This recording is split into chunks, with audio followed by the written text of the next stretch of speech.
Well, folks, welcome to one more edition of Politics and Random. Egberto, Willies, your host. Thank you so kindly for being a part of the show. Where are all of my peeps? The peeps are not all here. Welcome aboard, Yvette Avery Herod. How you doing, beautiful Yvette? We also have from Atlanta, Georgia. We also have from Kingwood, Atascocita, Eric Hayes. Michael Rudden from Brooklyn, New York. AVQ is in New York City. Anyhow, where are all our peeps? Where are all our peeps? Anyway, we'll go ahead and get started with the expectation that more will come in shortly. But we are currently pretty empty in the chat, though the Twitter and the others are running. Let me see if those mailers went out yet. Because you know what? Wait a minute. I can't believe what I'm reading here. Let me see if I read this stuff correct. Let me see if I read what I just thought I read correctly with the sister of, I hope I read that incorrectly. Let's see, Vanessa. All right, I just flashed over on my phone as I picked it up. Vanessa Guillen's sister says she voted for Trump, dismisses allegations. This is a sickness that I don't quite get. Check this out. The sister of Vanessa Guillen, a soldier who was murdered at a Texas military base in 2020, said she voted for former President Donald Trump. It was in response to a report by The Atlantic that says, let me clear this up, a report by The Atlantic that said she had referred to slain soldier as an effing Mexican and complained about the cost of her funeral.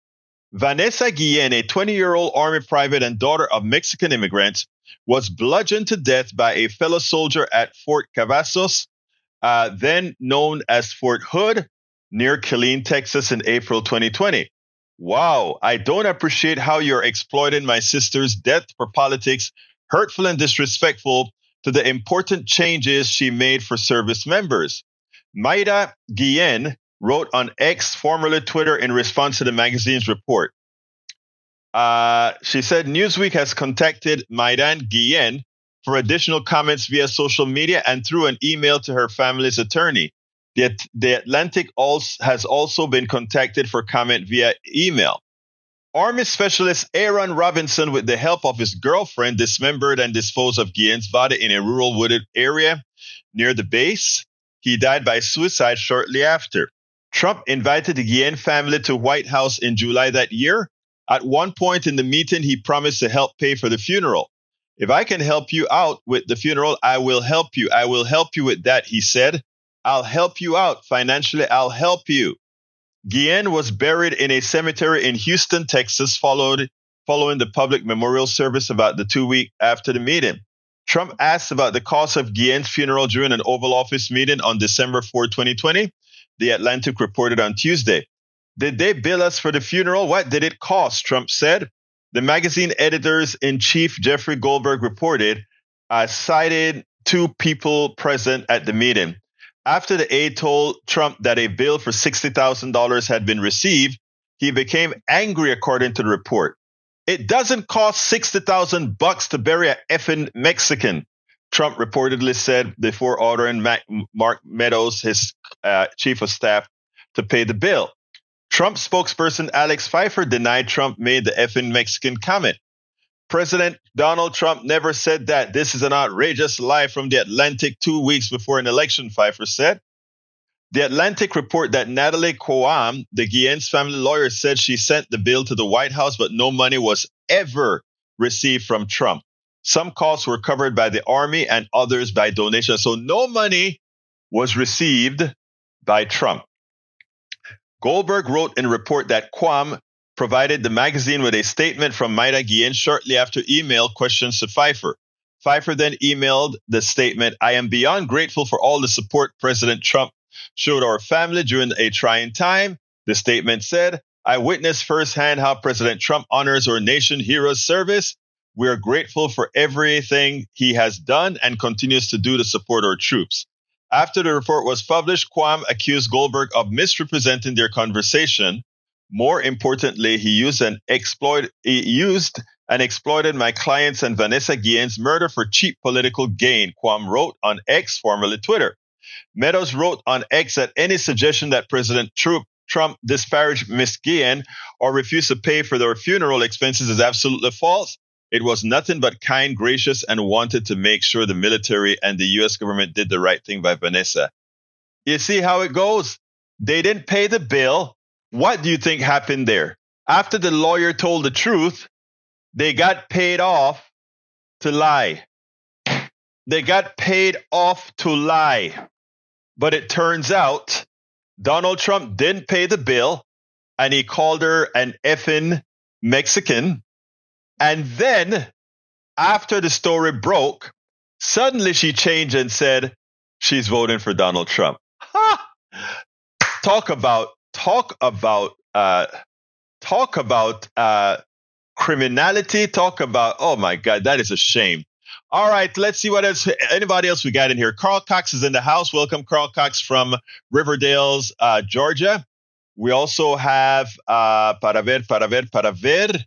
Patrick Magner from Houston, Texas. Meow is how he comes in. I think that's about it so far from, let's see, I think that's about it. Okay. Rudden, why are you doing this to me, brother? Let's see, I'll read what I can. If I get too tired, I'll stop, but I'll try to read it. Here we go. Trump reportedly raged at an American soldier funeral bill. Oh, that's one I just read. All right, The Atlantic. Trump. I need the kind of generals that Hitler had. The Republican nominee preoccupation with dictators and his disdain for the American military is deepening. At a certain point, according to two people present at the meeting with Christopher Miller, Kash Patel, and you know who Kash Patel is, and Trump asked, do they bill us for the funeral? Oh, we did that one already. Okay, we did that one already. That's a kind of a repeat. And Raw Story, he'll say anything before an election. Ex-Senator blasts Trump after bombshell report. Yeah, we covered all of that in the story. So look, folks, as it turns out, yes, Donald Trump is a creep, as we all know, and he will pay people off when he gets into trouble. And you know what? He has deep pockets, very deep pockets. And you know why there are several billionaires and company executives who silently want him to win? Let's talk about that. But let me see if I have anybody else to salute first. Okay, Carl Cox says Michael Rudden, Mike Cisak, and Eric Hayes, like the rest of MAGA crowd, don't have a clue about the government. Hey, Michael Rudden is not MAGA. Michael Rudden is a proud progressive. The government middle class taxpayer goes to the mega rich. Oh, I think you're actually talking to Michael Rudden. I got you. Okay. All right. Let me tell you something, guys. This is why a lot of companies are not out there really pushing the for Donald Trump to rightfully not win. And here it goes. I'm going to put it on the screen. 15 big corporations use Trump tax cuts to pump $839 billion into buybacks and dividends. There's nothing to be gained for every American by doubling down on the Trump corporate tax breaks. A historic mistake that added trillions to the deficit while threatening critical priorities like Social Security. That tax cut was a transfer of wealth directly from we the people, all of you out there, to rich corporations who then gave it to their rich owners on the order of $839 billion in stock buybacks and dividends. That was money out of your pockets. I want to show you something before I want to do this. What percentage of Americans own stocks? All right. Now, 60% of U.S. adults own stocks, but don't let that fool you. The first time the annual range has been at 61%. Let me tell you the joke about that. The low point is 52%. All those stocks are owned in things called mutual funds, etc., which is a very small percentage. Here is the other question. Who owns most stocks in America. And here we go. The top 1%, let's go ahead and show you this, folks. The top 1%, the wealthiest 1% of Americans own 50% of all stocks in the country. 50%. The top 10%, listen to this, guys, this is important, own 87% of all stocks in the country. Let's go a little bit further. The bottom 50% owns, listen to this,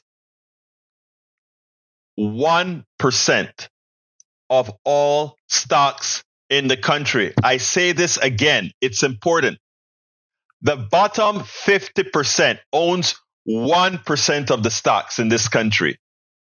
So as you can see, the top 10%, if you give a tax cut of 89, let's call it $1 trillion to round it off, $1 trillion, a tax cut of $1 trillion, and it goes back into buybacks.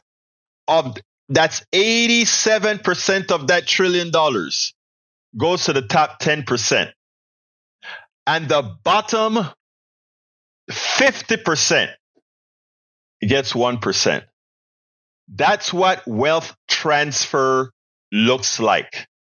That's what legalized robbery looks like. Let's see what that is. Inequality. I don't think. How long is it? Let's see. I think I've seen this one before, but let me see if this is a video or not, because I have to be careful. Our good friend Robert Reich is the one who puts this out, right? I'll fix one up to play. Okay. But here's the deal. Oh, it's an article. Okay. It's the article. Let's go for it then. The richest 1% own a greater share of stock market than ever before. Here it goes. The new Federal Reserve analysis of stock market has found that the concentration of ownership of the public equity stock market has hit an all-time high. The rich now owns a record, according to Axios, that the top 10% holds about, I was wrong. The numbers are wrong. Now, this is newer data as of January 18, 2024. This year, the top 93% of the stocks market is owned by 10% of Americans. Okay? That means that anytime you give a tax break on capital gains and dividends, you are transferring the wealth of the majority to a small minority. You know how they fool you? They like to say, 60% of Americans own stocks. So that's a tax cut for everybody. But they don't tell you how much. Hey, you know what? I wanted to play a game. So I went and I got me, what is this stuff called? Robinhood. And I put $50 in Robinhood. I said, I want to see how this thing works. Where's the video, Magner? If you go ahead and find the video and stick the link in there, I'll play it. Think about this, right? I put $50 into Robinhood just to see how things work. Guess what? I am part of that people that own stocks now. So you see how easy it is to own stock? So when you hear that number that 61% of people don't own stocks, you have the next question is, but how much of the stock market do they actually own? And as you can see, it's little. So it's a transfer of wealth. So let's go back to the story at hand until somebody give me that link that Patrick was telling me about. Here it goes. Let's get to the link here. The 15 largest corporate beneficiary of former President Donald Trump's 2017 tax law have dumped a combined $839 billion into executive rich stock buybacks and dividends since the measure passes, according to research released Wednesday by the progressive watchdog group Accountable US. The new analysis, which cites figures from the Institute on Taxation and Economic Policy, was published amid an ongoing congressional debate over whether to extend the tax cuts of 2016 law that are set to expire at the end of next year. It also comes as Trump, the Republican presidential nominee, is campaigning on a fresh round of tax cuts for the wealthy and large corporations. Republican lawmakers, bolstered by an army of corporate lobbyists, have signaled that they are prepared to quickly ram through new tax breaks if Trump wins the presidency and the GOP secures control of the House and Senate in next month's election. In other words, they intend to blow up the budget. They intend to cut Social Security. They intend to cut Medicare. That's the only way they can do it. Vice President Kamala Harris, the Democratic nominee, has proposed raising the corporate tax rate from 21% to 28%. In other words, having these thieves pay their fair share. The biggest corporate winners of the Trump tax giveaway used their massive windfall, mostly to pad profits, and enrich a small group of wealthy investors instead of raising their workers' wages and lowering prices for consumers. Accountable.us President Caroline Ciclone said in a statement, "There's nothing to be gained for everyday Americans by doubling down on the Trump corporate tax breaks, a historic mistake that added trillions to the deficit while threatening priorities like Social Security and Medicare," which is what they're doing. Right, folks? Understand this. Why are the billionaires wanting Trump into the office? Because they don't care about blowing the budget. They can make all the money that they want, put it into hard assets, and skip town, skip the country. They're taking your money because remember, no billionaire made that money. I repeat, no billionaire made those billions. Neither Musk, nor Bill Gates, nor any of them. Patrick, it looks like it's not sending the link. You may want to go to create an account on Twitch because it seems like YouTube is not allowing links to be sent. Ask Brother Rudnin. He knows how to do it. All right, folks. So here's the deal. Whenever you hear there are tax cuts that are coming for people who have capital, remember that's money out of your pocket in several ways. And let me explain this. This is very important. Number one, the tax cut is money that they can't spend on services to you. All right? Now, since they're not going to completely cut these services, what they then have to do is borrow money to pay for the services that the taxes from the tax cuts would have otherwise paid. So what do? They borrow the money from the same people they gave the tax cuts to. So those people lend back their money that would have been taxes that we would just have used. They lend back that money to us, and then we are responsible to pay them, the people who got the tax cuts, interest for borrowing the money from them. So that's two ways they get money. One, they get money from the tax cut. They also get money from the interest by loaning us the money for the deficit spending they caused. But here's a third way they make money. And they make money when the company buys back the stock and the stock appreciates. That's more money that they make. If you cannot understand the grand theft that represents, folks, if you don't see the grand theft that represents, we're blind. When you have right-wingers constantly singing the capitalist crap, what they fail to do is because of their own ideology.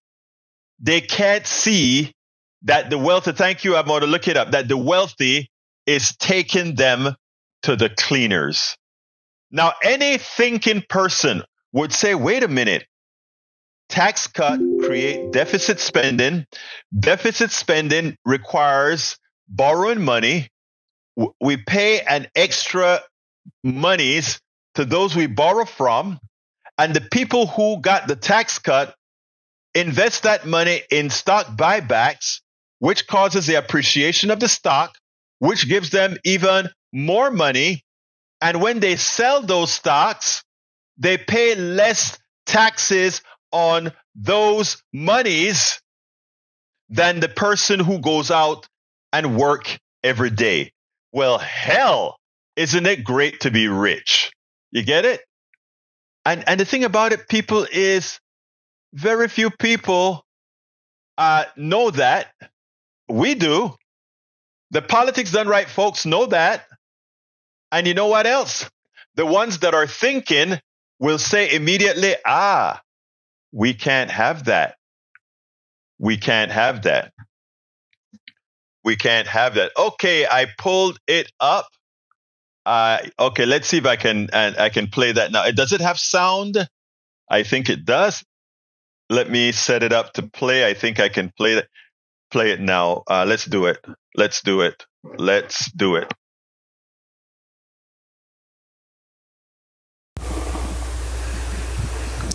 Welcome to the L curve. This is a graph of the income distribution of the United States. Picture the population of the United States lined up on a football field, with the poorest person on the far left and the richest person on the far right. The vertical scale on this graph is income, represented by stacks of $100 bills. Let's zoom in and look at the family on the 50-yard line. The median income in the United States, the middle income, is about $40,000. That would be a stack of $100 bills about 1.5 inches high. The majority of Americans lie along the horizontal branch of this graph. It's a long, gradual ramp from essentially zero at the far left to $100,000 at the 95-yard line. $100,000 would be a stack of $100 bills 4 inches high. At the 99-yard line, the graph rises to about 1 foot. This represents an income of about $300,000. When we get to the top 1/3 of 1%, 1 foot from the goal line, we hit the $1 million mark. $1 million is a stack of $100 bills 1 meter high. 1 meter is about 40 inches. From there, the graph rises sharply. As we zoom out, we see a tree on the left. This is the height of the giant sequoias, a pretty good picture of what $100 million looks like. The height of this frame is 1 kilometer, a little over half a mile. A stack of $100 bills 1 kilometer high would be $1 billion. Remember that a billion is 1,000 times a million. A kilometer is 1,000 meters. If 1 meter represents $1 million, a kilometer would be $1 billion. There are about 400 billionaires in the United States. It's hard to talk about income at this level because this kind of wealth doesn't come every month in a paycheck. This is almost entirely investment income. Most people make money based on their labor, but money makes money in our economy far more efficiently than what can be earned from labor. As we continue to zoom, we see there's a mountain behind us. The sequoias don't grow in Nepal, but this mountain represents the height of Mount Everest. It's a good picture of what $10 billion looks like. We come now to the top of the stratosphere and the top of our graph. At the 50-kilometer mark, we see Bill Gates' greatest increase in net worth in 1 year. His overall wealth rises and falls with the stock market, but was reputed to be about $100 billion at one point. Other families have comparable wealth. The Walmart fortune, for instance, is shared by several members of the Walton family, but their total wealth is even greater than the Microsoft fortune. As we zoom back in, try to take it all in. The next time some politician talks about tax cuts, ask yourself whose taxes are being cut and at whose expense. All right, folks, let me tell you, that particular video.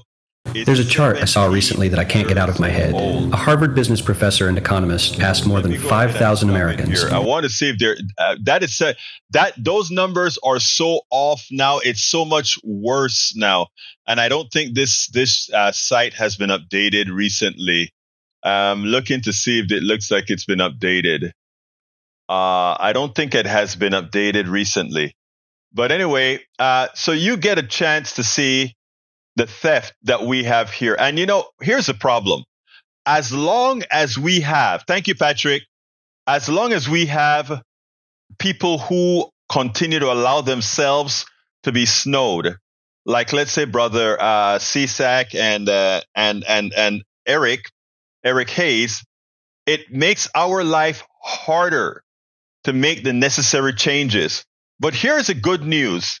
The good news is as we get folks like Kamala Harris elected, that arrests slow down that disaster.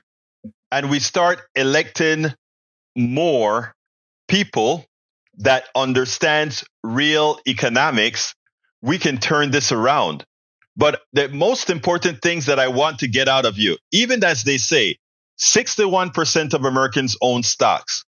But again, 87% of all stocks are owned by 10% of Americans. 93% of all stocks are owned by 10% of Americans. The wealth. And that's why I tell people that when they lie to you and tell you, you can tax people enough, you can tax the rich enough. It's a lie. Because that's where all the income and that's where all the assets are, with the rich. And the amount that they actually have, people are humongous. Don't let anybody fool you. That's a statement of fact. So it is time for us, we can't do it all at once, but it's time for us to start taking back what was stolen from us, albeit legally. It is time for us to start taking back what was stolen. And again, like I said, no billionaire, I repeat, no billionaire earned their billions. It is an aberration in our economic system that allows them to profit from the work of us in the aggregate. And that is what we have to mitigate. That is what we have to fix. That is whenever we get the mindset that understands the unfairness of a system where people based on the labor of many others can just rake in everything and have no way to recover that, that is inherently unfair. That is inherently wrong. That is inherently evil. And to put it bluntly, it is known as thievery. It is known as thievery. And that's what it is. It's time to put away leftists who want to thief from those who earned our wealth. They didn't earn their wealth. Again, I would consider myself a thief if I took away from the billionaire that which they earned. But they didn't earn it. Somebody else earned it for them. But we designed an economic system that defined legal robbery. Okay? Our economic system legally defines robbery of a certain type. You get a guy that runs into a barroteria, runs into a convenience store and steals a cigarette. And the law comes down on him. They want to kill him. My dear brother Patrick Magner, talk to me. Hey, how are you doing? I am doing great, my friend. Talk to me. We talk about billionaires a lot. A couple weeks ago, Ray called in, had a really good call, and we were talking about billionaires. He brought up Oprah, and then somebody else in the chat brought up Swift. And when he had something, he just mentioned Oprah, and then somebody said, "Oh, he's talking badly about Oprah." The first thing that we need to really understand is you say that nobody earned this. That is 100% correct. Most of it has to do with luck, whether you were born into a family that already had the money, or if you just happen to have everything go right. Yet another caller on KPFT that I believe it was Donald. I like Donald a lot, but he said he was trying to challenge you, and he said, so Bruce Springsteen didn't earn his money. Did you hear my response to that? Yeah, you had a good response, but mine would have been a lot more efficient and shorter. I would have said, no, it was luck. Because if it was something that he earned, it would be something that other people could go in and duplicate. They could have his level of talent, and they could have the same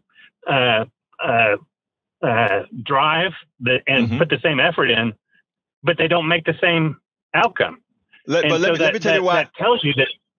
Yeah, go ahead. I'm sorry. Well, I was just gonna say that tells you they don't earn it. Let me tell you why go ahead. Yeah, let me tell you why I explain it the way I do, right? Because Bruce Springsteen has a talent that many of us don't have. And guess what, Patrick? You have a talent I don't have. And guess what, Michael Rudnin? You have a talent I don't have. And I have a talent you don't have. And guess what, Yvette Avery Herod? You got a talent I don't. So all of us we are an amalgamation of talents, right? Now, the question is, how do you price talent, right? And this is what's so interesting about our economic system, right? I love Bruce Springsteen. I love Oprah Winfrey. I love Taylor Swift. All of them. But here's one truth. Hello, Paul Fleming. Here's one truth. We can live without Oprah Winfrey. We can live without Taylor Swift. We can live without brother Springsteen. But we can't live without those doctors that fix us up. We can't live without that guy who drives a train. We can't live without the guy who keeps the sanitation, right? So we have we can live without the stockbroker. We have an interesting way where we have priced things not commensurate with the value to society, right? Because all you got to do is take Springsteen out of the equation. Does society survive? Yes. Take doctors out of the equation. Does society survive? No. Take teachers out of the equation. Does society survive? No. So given that we know that inherently we have an economic system that doesn't price wealth commensurate with value to society, we should, in fact, have something called redistribution, etc. So it is very important.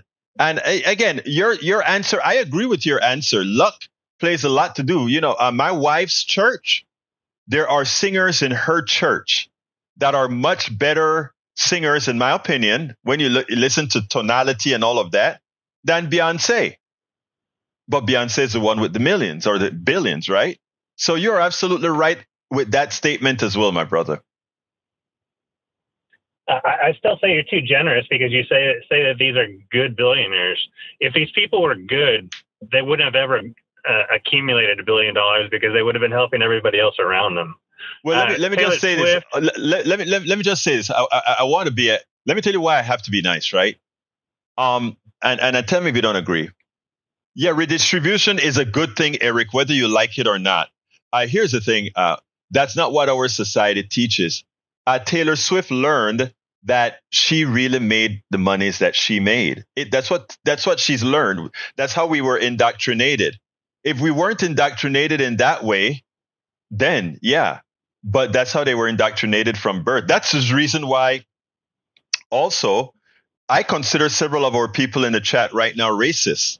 Do I not like them because they're racist? No, what allows me to still like them is that they're exhibiting exactly how they were reared. And what we're trying to do is modify that. But anyway, continue, my brother. I am critical of you saying that they're nice because I don't think they are. I got it, and that's fine. An easy one to tear down that so many people revere is Oprah Winfrey. This is a woman that had to name a magazine after herself. She had to put a picture of herself on almost every single front cover. She brought us people like Dr. Phil, who isn't even a doctor, who did great damage to the political system. Very true. Instead of teaching people to be happy with themselves, she's constantly talking about dieting and things. She's an attractive woman. She should have just learned how to love herself. And then when her the island that she lives on in burned Hawaii. down instead of instead of her opening her savings account to build back her home, she came to the Commons and asked them to donate. That was hurtful. That is a very good observation, and I always wonder about that. You always have these billionaires saying, "Oh, we'll put in $50,000." It sounds like a lot to us. To them, it's chump change, right? It's something that they write off and make the goodwill that they get from giving $50,000 or $1 million plus the write off comes out to more than what they actually give. It is amazing that, and what you just said there is absolutely true. But again, go ahead. I was going to say that $50,000 price tag that he threw out. It's been a few years since this, but Taylor Swift, she threw out that $50,000 after one of these storms. And I thought a couple of people I share my point of views with billionaires about, and one of them said, "Well, what about Taylor Swift? She just donated $50,000." Well, I scaled my income versus her income for that year, and it came to about a $3 donation when it scaled to my income. Right. So and when Taylor threw that $50,000 out there, she's like, "Oh, it's your turn now." Yeah. My turn to do what? To get $3? Come on. Yeah. That's what, five of her tickets to one of her shows? Look, come on. Hey, come on, Patrick. I can't disagree with anything that you said there, right? But we have to find a way to get to these people. As long as we have folks like, if you read the commentary from, let's say, C-Sec and Eric in there, you can't help but feel a bit sorry for the mindset that was that got into these guys, and how corrosive it is, and how corrosive and how permanent it seemed to be. Good. Eric was trying to defend Musk the other day when you were talking to him about dumping water, heated water. You're not supposed to dump it in the atmosphere, and he broke the law. And then Eric was critical of you for saying that he should have paid a fine. Musk will never even notice that money. I mean, that's a joke to even think that money mattered to him at all. But we're reared to defend these people who don't even need this money. And Eric is defending somebody that doesn't. Yeah. Yeah. It's frustrating. Yeah, but you know what? Here's the thing, Patrick, and this is what I love, right? If there's so many of us that there are three groups, right? They're the sycophants, those that they just take the information and they believe all the crap that's being told on the right. There are those that are genuinely that they're really ignorant to how an economy works altogether, and they're open to learn. And that is the group that we really try to tackle. We hope that some of that rubs off on the Erics and the C-Secs. We hope some of it rubs off, but that's not who we're in this game for. We're in this game for that group of folks that just don't know. And there's a lot more of those folks that just don't know than the Erics and the thing. It's just that the Erics and the C-Secs are the ones that have a lot of volume. But when I show you the emails that I get, brother, from people who are like, I didn't know that. From the MAGA person that I turned on to Obamacare, who was like ecstatic when she realized she was in a bubble and now she's released. From the people that we talk about, Medicare Advantage, who was able to go. I mean, it is just wonderful. And let me just give a kudos to you and all the supporters in here that support what we do here at Politics Done Right locally and Politics Done Right at KPFT. I have to commend all of you for seeing the purpose in what we're doing. So, and not only in the financial giving, but also in the contributing with your stories and the contributing with your point of view. I turned a couple of your stuff into blogs as well. So all of this is very important for what we do. So please tell other people to join us and invite other people to come in and make sure we are spreading this message. Because again, when you get these groups together like this is how, believe it or not, this is sort of how folks like C-Sec and all of them got hoodwinked, because they were members of these communities, right? So Thank you, buddy. Yeah, this is how democracy started in Greece and forums. The rich people got together and just talked. Yep, there you go. So thank you, my brother. Anything else you want to talk about? Thank you for your time. All right, great. No, sir. Thank you. All right, have a good one. All right, let's see. Egberto plagiarized via Patrick. Isn't that what the VP did? If that's what the VP did, then we don't even have anything to talk about because Eric loved that we went ahead and spread his word even further. So I'm pretty sure that if the VP, if that's what you're talking about, it means that you are completely misled. All right, let me see what else I got here to read from people. Let's see. Robert, thank you so kindly for your super chat. Robert says, greetings, progressives. Vote early, donate often, all red for U.S. Senate 2024. Hey, my California brother is following Texas politics. Thank you, brother. And I appreciate your super chat. Couldn't do this without you, sir. I could not do this without all of your support. All right, let's see what else we got here. So Melissa Blue is in the house. What's up, Houston? She says, I need Eric to keep researching all the countries that owe reparations. He'll see that they all owe. Exactly, sis.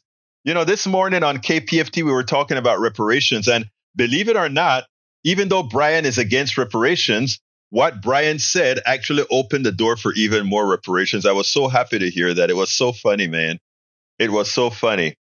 All right, let's see what else have we got here. I'm scrolling up. Paul Fleming says, billionaire TikTok investor Jeff Yass has been reported as a possible cabinet member if Trump wins. Here's the inside story of how Yass avoided paying $1 billion in taxes and used his richest fund to win. I guess if Trump wins for sure, TikTok will stay alive.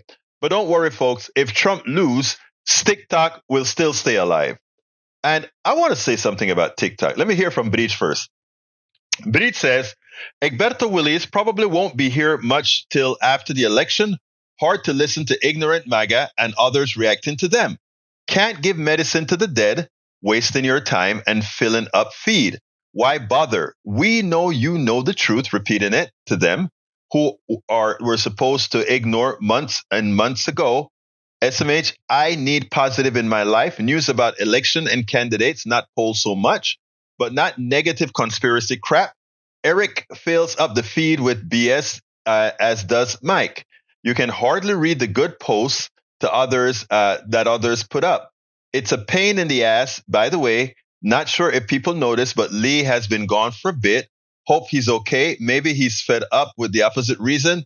Either way, can't these take people anymore? I need to find Lee. I thought about Lee a couple days ago. I haven't seen him in a while. My hunch is that he's on vacation, but does Lee come in on Facebook or does he come in on YouTube? I don't quite remember. Can I tell you what?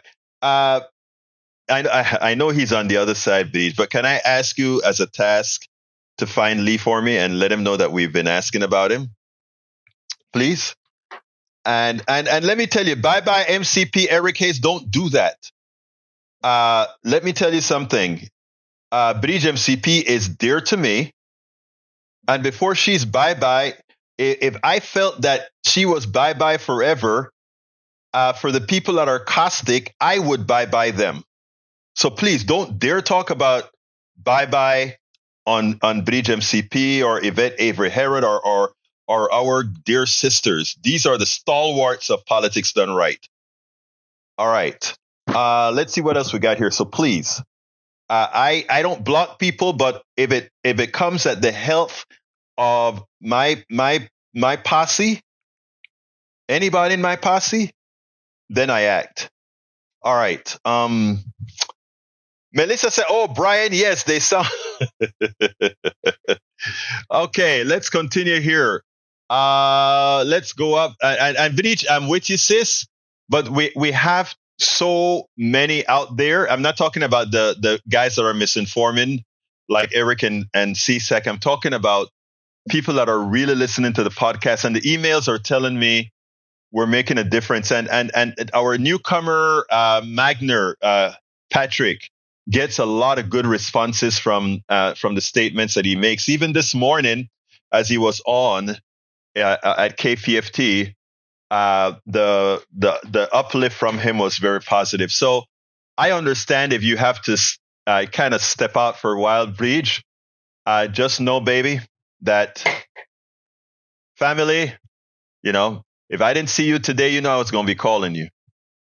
Yvette knows if I don't see her, I'm going to be, hey, Yvette, what the hell is wrong? Is everything okay?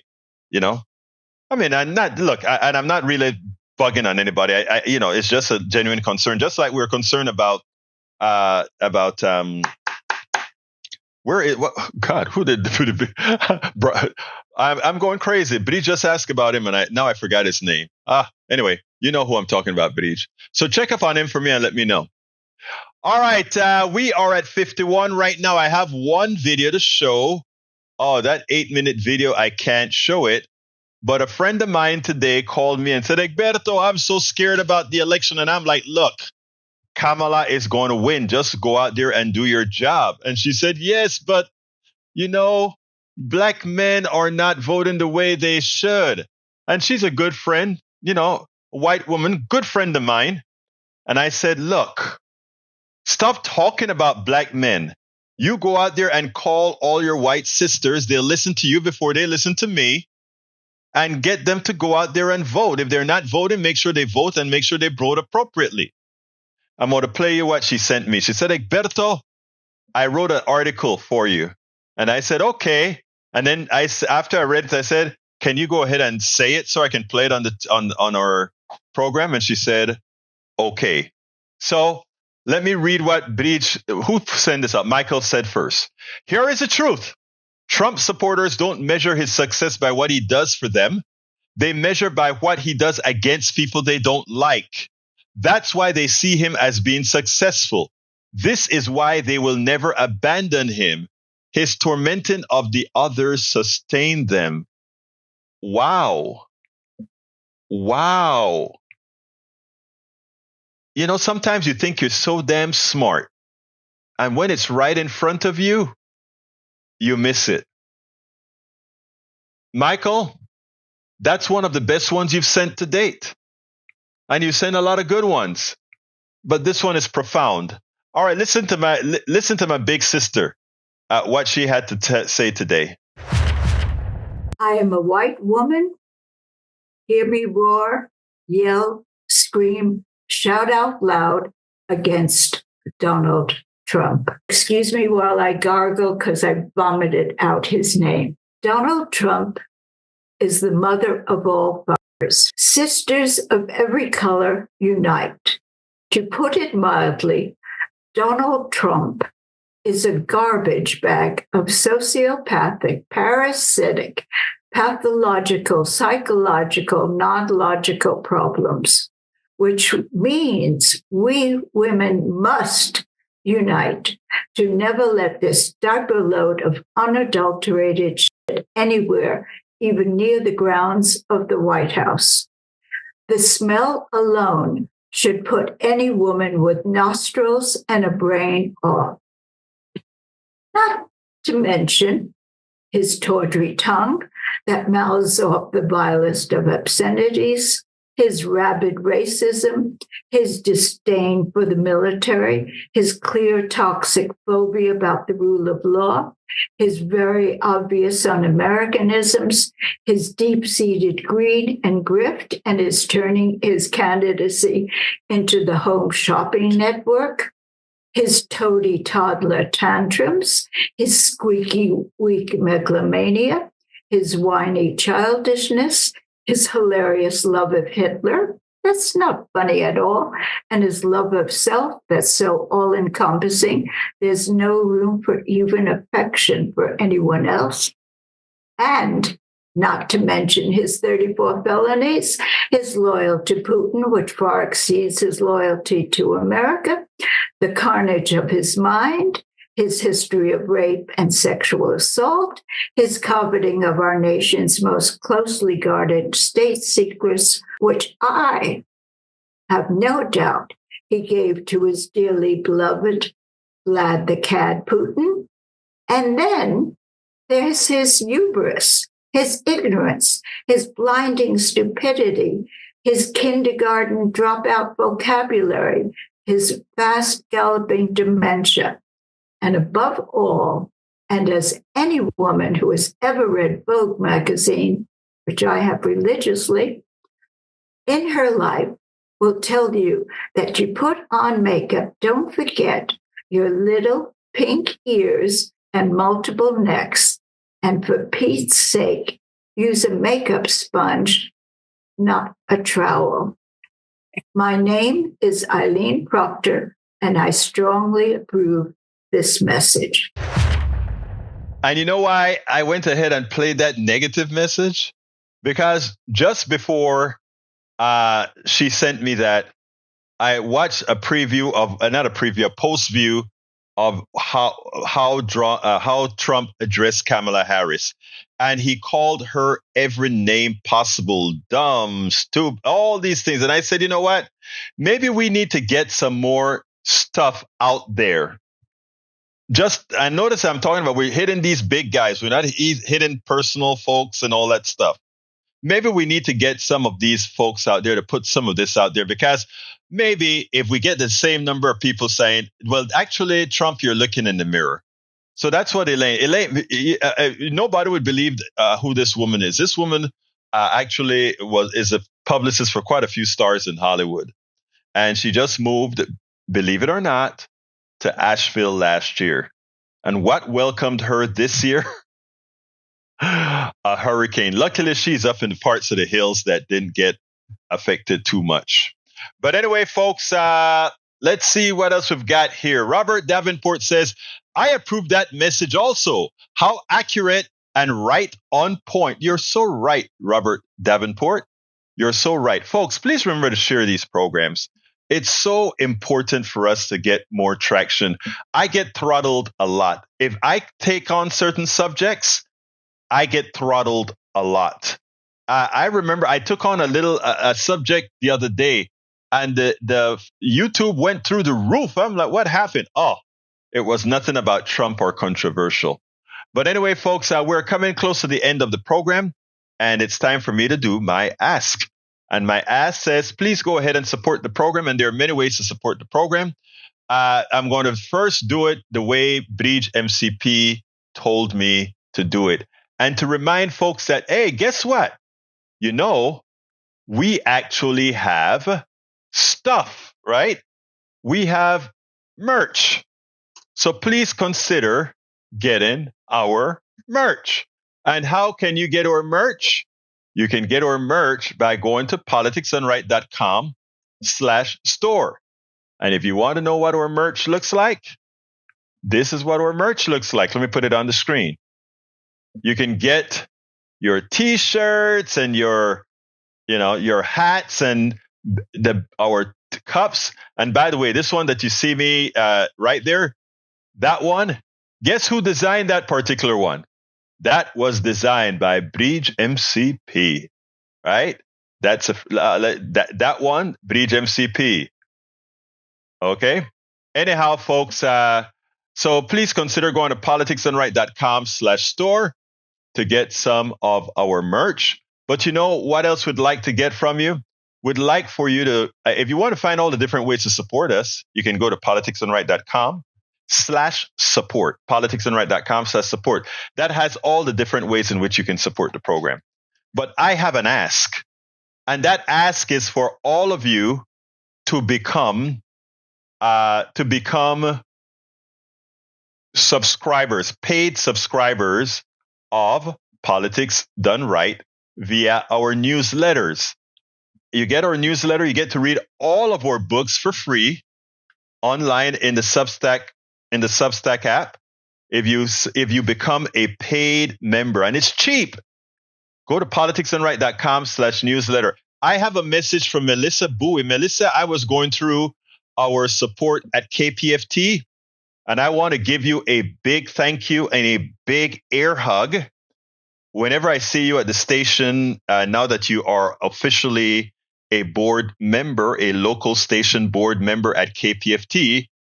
Whenever we have our next in-house meeting, and by the way, I'm stepping off the board at KPFT.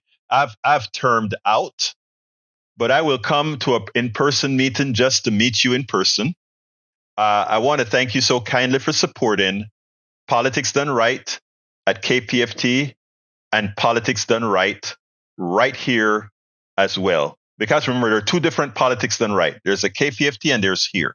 And you are a supporter of both. And I thank you, just like Peggy Lopez is a supporter of both. And I thank you all for your wonderful support of the program. Now, again, I need a lot more subscriptions to our newsletter. So please consider going to politicsandright.com/newsletter. I need to get help. I need to get folks to help with my videos, with help. The 16 hours I can't keep up forever. I'm getting old, so please become a subscriber and you get a lot for your investment. All my books, current and the other books that I'm writing, and I am in fact writing some other books right now, you will forever be able to read my books at no further charge. So, my dear friends, I got to get out of here. But go to politicsandright.com/newsletter. Subscribe. My name is Egberto Willies. This is Politics Done Right. And you guys know how I end this baby. I am what? We spend a lot of time deconstructing the news, trying to parse it into a form that everybody can understand. We try to find those little nitpicks where it flies above the fray, etc. If you really like these videos that we do, I want to ask a big favor. Please go ahead. Number 1, subscribe to our channel. And number 2, please join if you can. Thank you so kindly for watching. Keep watching. Please remember to share. We must populate the entire internet with our progressive message, a message that we know is what most Americans say that they want. So help us, please join.